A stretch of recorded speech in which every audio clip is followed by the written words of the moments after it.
Lep pozdrav iz volilne kavarne, kjer imamo, kot ste že vajeni, tudi volilni studio. Ponavadi gostimo kandidate, ampak tokrat je z nami evropski poslanec Matej Tonin. Lepo pozdravljen, dobrodošel. Živijo, dolgoletni kandidat na različnih volitvah, ja. Bi že rekla, da si pravzaprav prebral moje prvo vprašanje, ker sem te želela ravno to vprašati, ne? Da kako je, verjetno si tokrat na teh državnozborskih volitvah je prvič, kar nisi kandidat, odkar si politično aktiven. Ja, in mi je zelo čudno, nenavadno, tako bi rekel, da bi gledal tekme iz klopi, prej si pa ves čas igral na igrišču in te drži, da bi kaj pomagal, da bi kaj podal. Ja, ampak ja, je nekoliko drugače, ampak ja. Ampak malček verjetno tudi odleže, ne? Bi se zlagal, če bi rekel, da ne. Zagotovo je pritisk zdaj manjši, odgovornost manjša in razumem predsednika in poslance, ki so pod pritiskom v tem času, tako da ja, držim z njimi, diham z njimi in pomagam, kolikor je v moji moči. Tudi v tvojem volilnem okraju je zdaj drug kandidat, si zelo vpet v njegovo kampanjo, kje vaju lahko srečajo oziroma so vas že srečali? Mi imamo v Kamniku, Komendi, odličnega kandidata, Andreja Kočarja, učitelj, zelo stvaren mož vrednot in načel in jaz sem enostavno navdušen nad njim in ga podpiram ne zgolj po službeni dolžnosti, ker je kandidat na skupne liste, ampak tudi zaradi tega, ker resnično verjamem v njegove kvalitete in mu zelo, zelo želim, da mu uspe in da bo postal poslanec v parlamentu, ker bo s tem Nova Slovenija dobila res odličnega poslanca. Nova Slovenija se na volitve podaja skupno listo skupaj z SLS-om in Fokusom. To je bila pravzaprav tudi že tvoja ideja, ne, da se konsolidira desna sredina in ko zdaj vidiš, kako je ta ideja zrasla, da smo zdaj v bistvu pred volitvami, ko se ta ideja tako rekoč uresničuje, kakšni občutki te prevevajo oziroma zakaj je dobro, da se je to zgodilo? Enkratni. To je bila ves čas v zadnjih letih moja želja, da bi neka taka skupna lista nastala. To sem poskušal že v času evropskih volitev, takrat se zadeva ni šla. Potem sem tudi zelo pritiskal in nagovarjal, da zdaj to naredimo za te državnozborske volitve in takrat v mojih časih je bilo kar neka zadržanost se je čutila v različnih strankah, vsakdo je imel neke svoje pogoje, neke svoje pravila in bilo težko priti do te skupne zgodbe. In zato sem zdaj, ko je zadeva uspela, resnično navdušen, vesel, ker se kažejo dobri rezultati, o katerih sem jaz v preteklosti sanjal. To je tisto, da lahko z ljudmi, s katerimi delimo naše vrednote, s katerimi imamo enaka prepričanja, se primamo za roke in delamo za skupen cilj, ker skupaj smo vedno močnejši, ne da si drugemu malo nagajamo ali pa da si povzročamo probleme in zato je zdaj ta kampanja, meni se zdi krasna, ne. Tudi, ko hodim na različne dogodke, jaz vidim, da naši ljudje dejansko skupaj z člani SLS-a pa Fokusa dihajo kot eno. In tega nisem pričakoval niti v najbolj pozitivnih scenarijih. Skratka, ta lista se je skazala celo še boljš, kot sem pa sam pričakoval in takšni so občutki tudi s terena. Lahko to zorenje te ideje povezuješ s to potrebo po spremembah v državi? Absolutno. Kot sem rekel, da prej v mojem času je bila stvar nekoliko zadržana, zdaj se je ta stvar končno odprla in jaz mislim, da je tisti ključni premik, ki se je zgodil, zavedanje, da gre zdaj zares. Da je treba vse kalkulacije, vse osebne interese, preference dati na stran in enostavno v ospredje postaviti Slovenijo, ker Slovenija potrebuje spremembe. Mi po 22. marcu rabimo drugačno vlado, ker pod to vlado Slovenija hira, nazaduje in mi si še enega mandata Golobove vlade enostavno kot družba ne moremo privoščiti. In mislim, da ta situacija, ta resna situacija, v kateri smo se znajdli, je spodbudila vse k temu, da danes imamo skupno listo. Zdaj, ko zadnjega pol leta nisi več predsednik Nove Slovenije, se polno posvečaš delu evropskega poslanca. Glede na to, kako si aktiven, si upam trditi, da prostega časa ni ravno veliko, ampak še vedno verjetno več kot prej, ne? Ne vem, če ga je kaj več. Sodelavci se pritožujejo, da so vsi pričakovali nekoliko bolj lagoden urnik, ampak potem mi rečejo, da če je kjerkoli, kakršnakoli prazna luknja, da vedno najdem še neko stvar, da jo potisnemo v ta prosti del urnika. Tako da delamo na polno, sem hvaležen tudi moji ekipi, ki mi pri teh stvareh asistira in pomaga, seveda sam zagotovo vsega tega ne bi zmogel.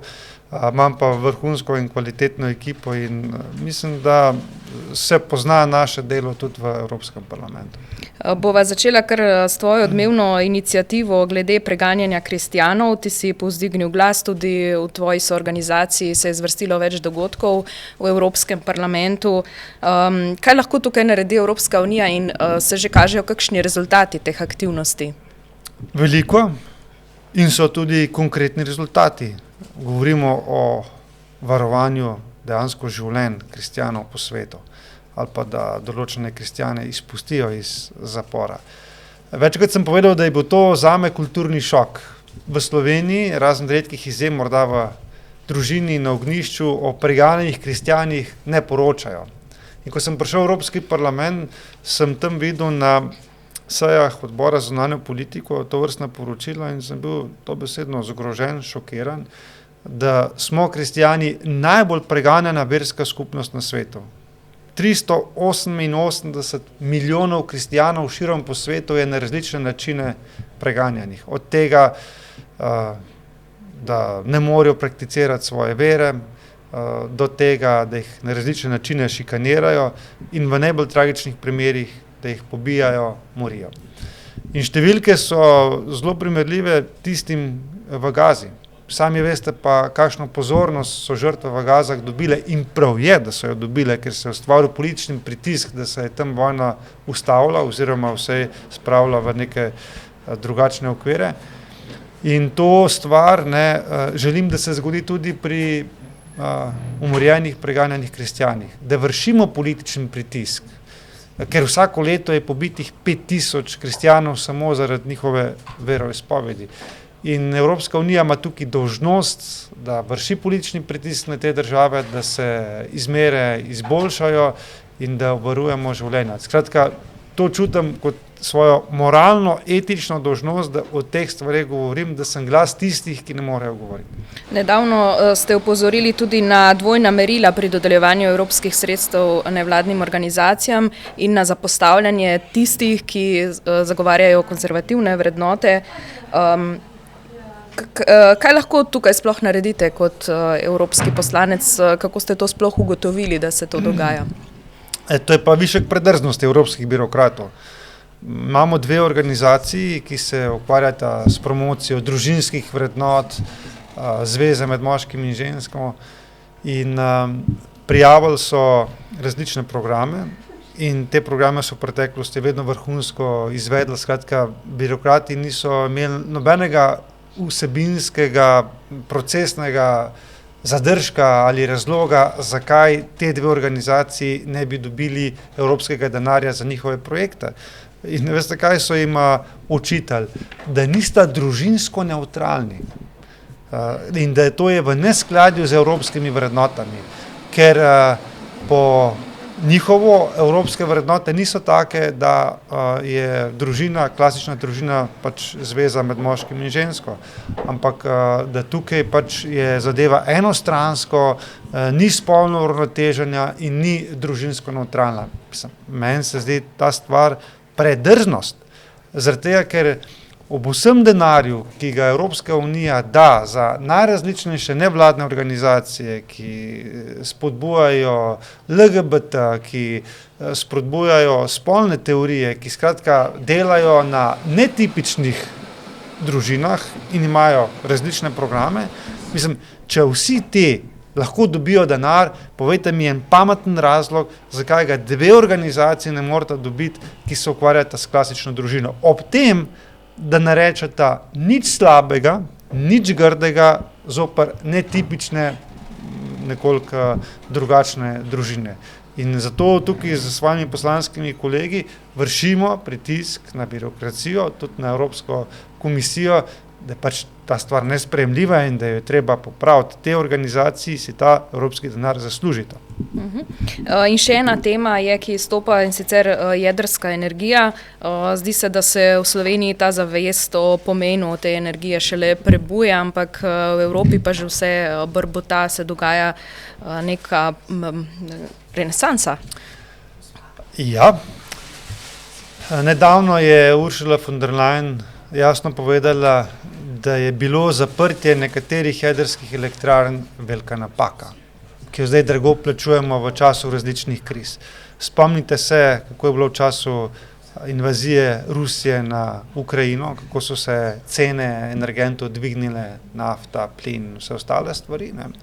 Zdaj imamo novo krizo na Bližnjem vzhodu, ki znova dviguje cene energentov in tukaj je za nas jasno sporočilo, da moramo mi naš energetski sistem spremeniti na način, da bomo strateško neodvisni. In dva sklopa virov energije je Evropa lahko strateško avtonomna in neodvisna. Eno so obnovljivi viri energije, ker recimo zlasti štejem tukaj hidroelektrarne, hidropotencial, vetrna energija, in drugi del je jedrska energija.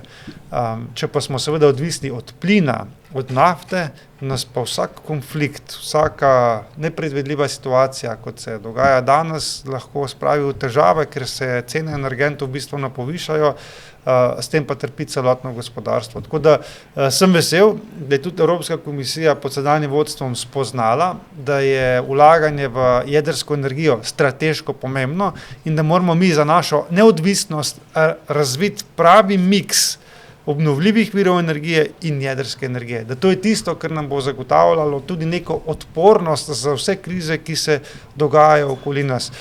In tukaj skupaj z posebnim klubom poslancev, ki smo prijatelji jedrske energije, pritiskamo tudi na komisijo, da se pospešijo zakonodajni akti, da se pospešijo strategije, ki bi zlasti okrepilo vlaganje v raziskave in razvoj na področju jedrske tehnologije, zlasti novih tehnologij, kot je fuzija, in pa tudi glede oblikovanja malih modularnih reaktorjev, ki jih praktično bi lahko postavili na različne konce in so cenovno bolj obvladljivi kot velike jedrske elektrarne. Skratka, tukaj ima Evropa veliko priložnosti, ki jo more izkoristiti zaradi tega, da bomo bolj odporni na vse krize, ki se bodo morda še zgodile v prihodnosti. Zdaj ta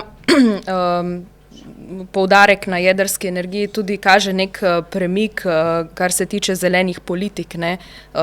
Ni pa to edina zadeva, ki je na tem področju nekako v Evropski uniji obrnila smer, ne. Začelo se je seveda z odpravljanjem te prepovedi motorjev oziroma vozil na notranje izgorevanje. Lahko rečem samo, da sem vesel, da se končno smer v Evropski uniji na nekaterih področjih popravlja in to v pravo smer.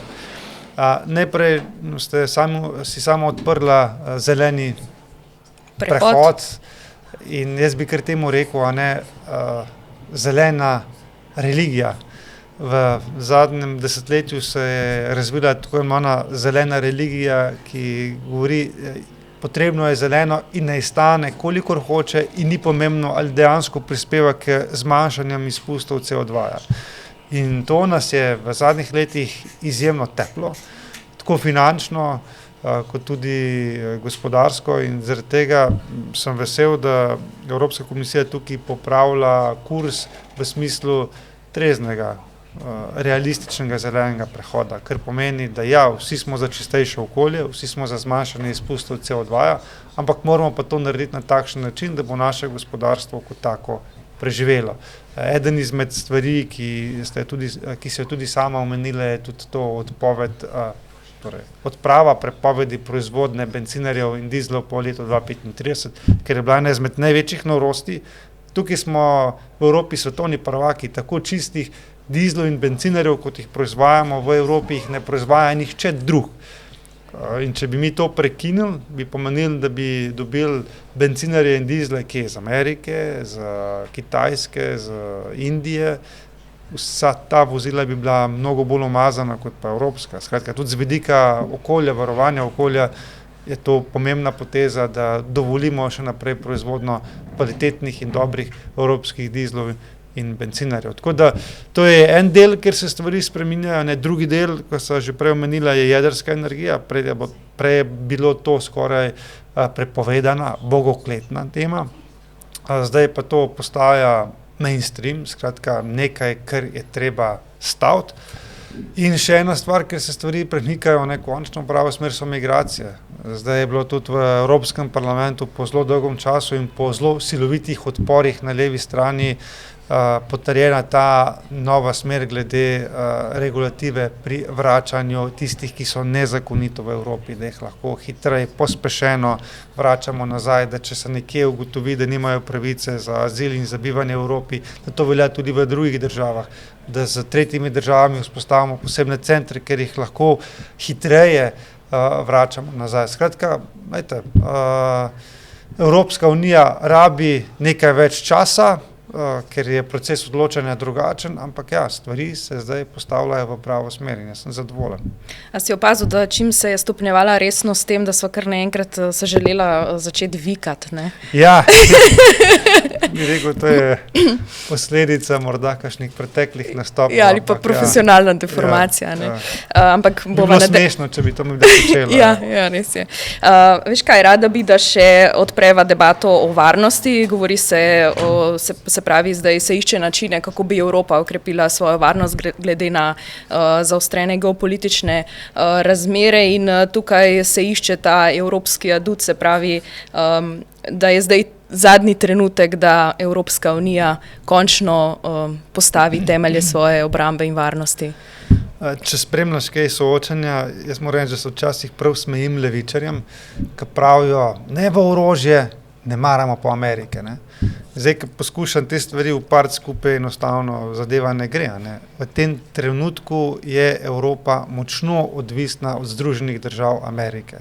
Se pravi, mi nimamo protibalističnega ščita. Če bi Iran izstrelil neko balistično raketo, da bi priletela sem v Evropo ali pa Rusija, kdorkoli drug, enostavno mi nimamo zmogljivosti, da bi tako raketo prestregali. Potem je cel kup zmogljivosti na obveščevalnem področju, ker je ključno, da imaš ti v nekem konfliktu prave informacije, na podlagi katerih se odločaš. Tudi tukaj smo odvisni od Američanov. Nenazadnje imajo Američani na evropskih tleh še vedno 100,000 vojakov. Kaj če odidejo? S kom? Jih bomo nadomestili. Tako da tisti, ki se zelo pritožujejo nad Ameriko, kako je grda do Evrope in takšna in drugačna, naj vendarle potem povejo, ok, vi Američani, če vas ne rabimo, vi pejte domov, kako bomo potem te stvari nadomestili. In tukaj se je tudi znotraj Evropske unije vzpostavilo, zdaj hvala Bogu, neko zavedanje, da smo sami dolžni poskrbeti za svojo varnost. Da ne bomo odvisni od nepredvidljivega predsednika Trumpa, da ne bomo odvisni od katerikoli drugih držav, ampak da se bomo lahko zanesli na svoje lastne zmogljivosti. In če to želimo narediti, potem se moramo zbuditi iz globokega spanja, v katerem smo zadnjih 20-30 let, in začeti resno vlagati v obrambo in varnost. In to se v Evropski uniji že dogaja. Ampak kaj pa recimo konkretno pomeni v kontekstu Evropske unije vlaganje v obrambo, varnost? Prva stvar, ki jo je potrebno narediti, je, da sami zgradimo zmogljivosti, ki jih nimamo in smo odvisni v tem trenutku od naših zaveznikov Američanov.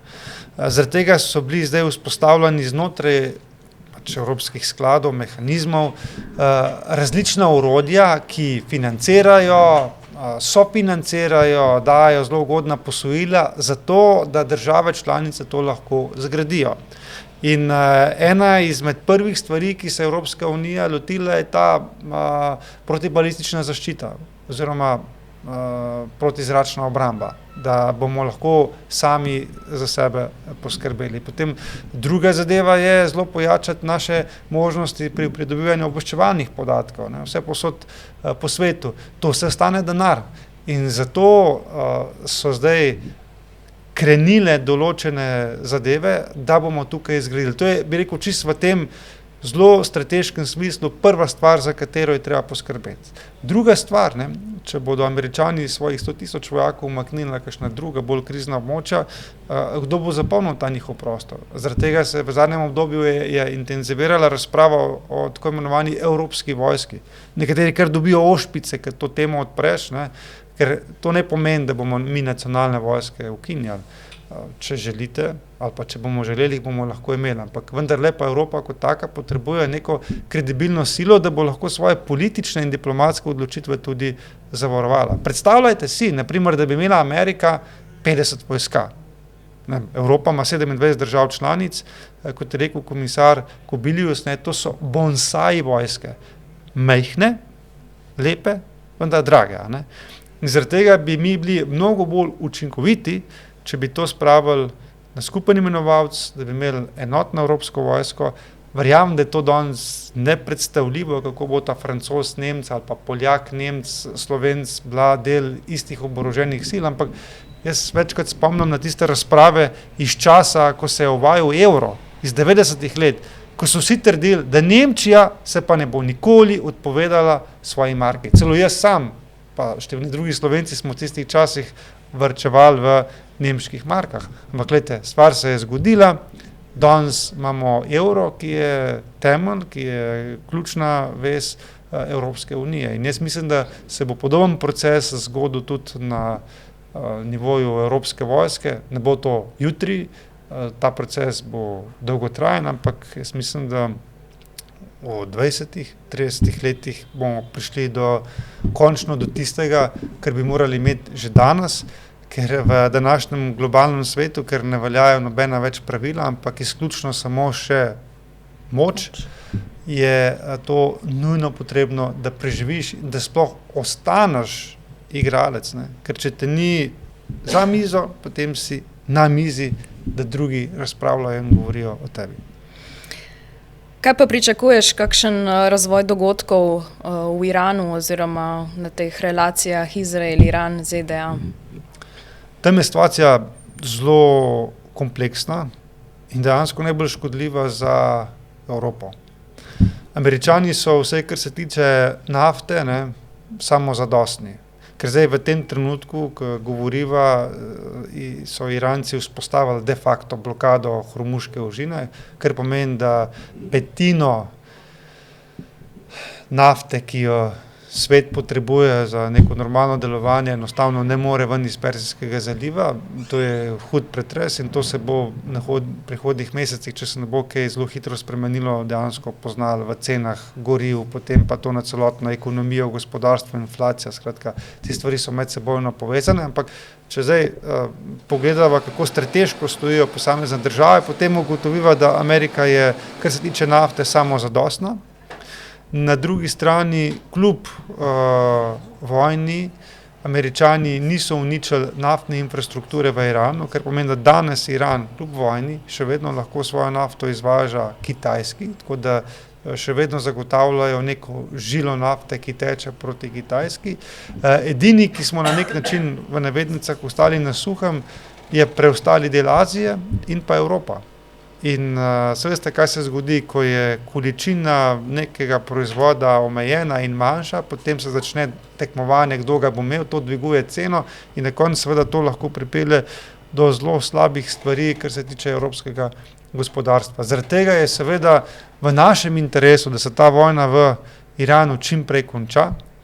Kljub temu, da so seveda Američani vojaško superiorni, v teh prvih dnevih so dejansko uničili, izbrisali iransko mornarico, uničili 90% njihovih vojaških kapacitet, izstrelitvenih in podobnih, ampak kljub vsemu niso pa Irana dokončno povsem potolkali in tudi z vojaškimi sredstvi se tega vsekakor ne da narediti.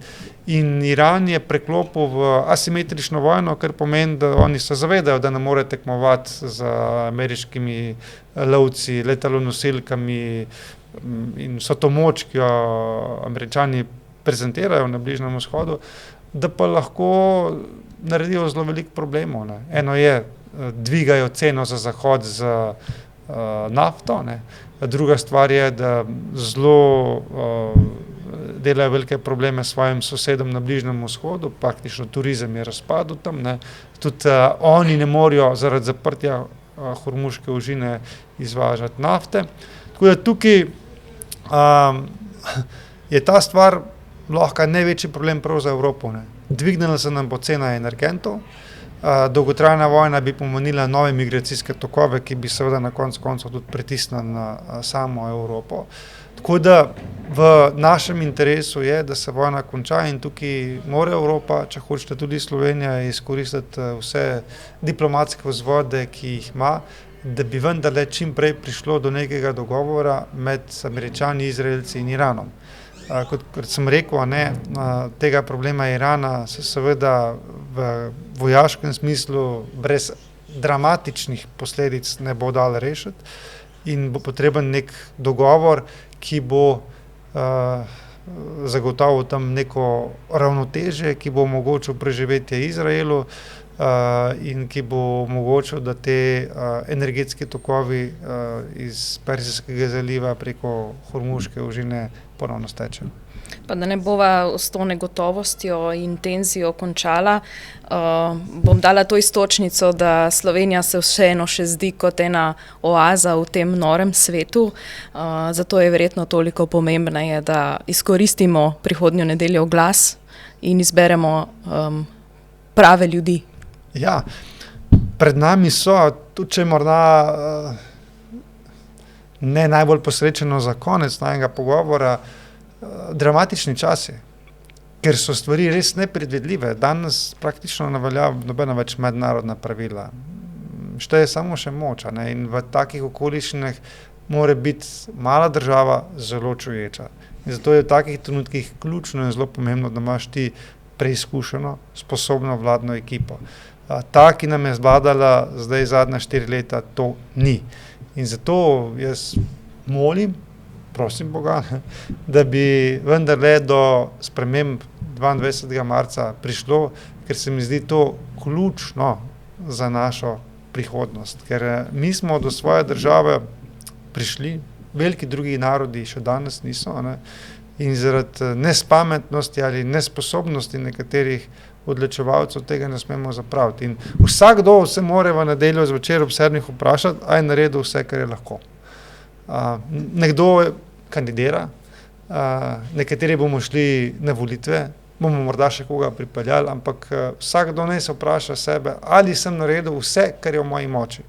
In če bo odgovor ja, potem gre lahko v nedeljo zvečer mirno spat, ker vsi vemo, da smo naredili tisto, kar smo lahko. Ker da se ne bomo čez nekaj let učitali, morda smo pa malo premalo. Torej, se veseliš pomladi? Absolutno. Pomlad prinese neko svežino, novo energijo in jaz mislim, da je ta pomlad tudi v političnem smislu zelo zaželena in pričakovana. Do še teh 9 dni oziroma do prihodnje nedelje dober teden, torej akcija na polno, tudi s tvojo pomočjo verjetno. Tako je. Hvala za ta pogovor, Matej. Hvala za priložnost. Uspešno delo še naprej v Evropskem parlamentu, pa se srečava še kdaj za mikrofoni, ne? Seveda. Hvala tudi vam, da ste naju spremljali. Pridite kaj v volilno kavarno, imamo dobro kavo, odličen čaj in prijetno družbo. Se vidimo.